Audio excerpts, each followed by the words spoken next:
Assalamualaikum warahmatullahi wabarakatuh. Kami dari kelompok PMS atau penyakit menular seksual akan merepresentasikan hasil tugas kami untuk memenuhi mata kuliah promosi kesehatan yang diambil oleh Ibu Dr. RR Vita Normatif SKM MKes berupa metode dan juga penyuluhan. Sebelumnya, perkenalkan, saya Fatima Mati. Saya Lutfi Karimah. Saya Taufiyana. Saya Ananda Ramaya. Berikut adalah hasil kerja kelompok kami. Terima kasih. Wassalamualaikum warahmatullahi wabarakatuh.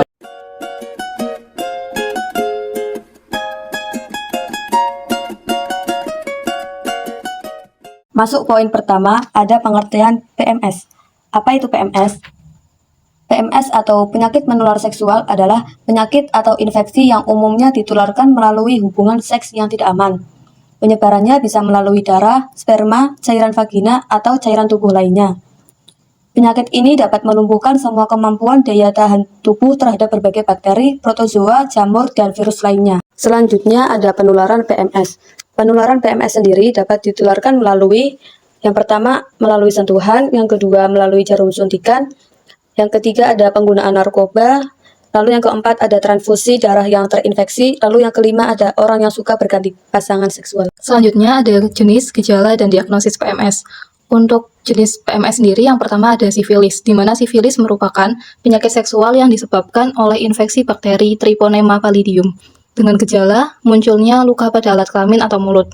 Diagnosis sifilis sendiri yaitu melakukan tes darah jika gejala yang muncul sulit dipahami. Untuk jenis PMS yang kedua yaitu ada herpes genital, di mana herpes genital merupakan suatu penyakit seksual yang disebabkan oleh virus herpes simplex atau sering disebut HSV. Gejala herpes genital yaitu terdapat luka melepuh berwarna kemerahan, serta rasa sakit pada wilayah genital, dan terasa gatal atau sakit saat buang air kecil. Adapun diagnosisnya yaitu dengan pengambilan sampel cairan dari luka yang muncul atau dengan melakukan tes darah. Jenis PMS selanjutnya yaitu ada gonore, di mana gonore merupakan sebuah penyakit yang disebabkan oleh bakteri Neisseria gonorrhoeae dengan gejala berupa gatal di sekitar kelamin dan sering buang air kecil.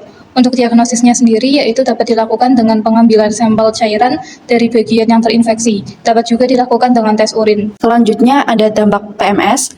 Dampak PMS ini yaitu ada dampak fisiologis yang terjadi ketika terkena penyakit menular seksual adalah akan selalu muncul rasa bersalah, marah, sedih, menyesal, malu, kesepian, tidak punya bantuan, bingung, stres, benci pada diri sendiri, benci pada orang yang terlibat, takut tidak jelas, insomnia atau sulit tidur, kehilangan percaya diri, gangguan makan, kehilangan konsentrasi, depresi, berduka, tidak bisa memaafkan diri sendiri, mimpi buruk, merasa hampa, halusinasi, dan lain-lain. Selanjutnya ada pencegahan. Pencegahan dalam penyakit menular seksual ini disebut dengan istilah ABCDE. A. Abstinence, yang artinya tidak berhubungan seksual sebelum nikah. B. Be faithful, saling setia pada pasangan yang sah. C. Kondom, gunakan kondom apabila salah satu pasangan beresiko terkena penyakit IMS atau HIV. D. Drugs, artinya hindari pemakaian narkoba.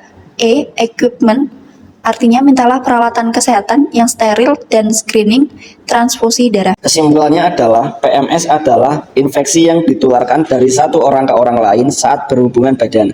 Penyakit yang umum terjadi adalah gonore, sifilis, herpes, HIV/AIDS, trichomoniasis.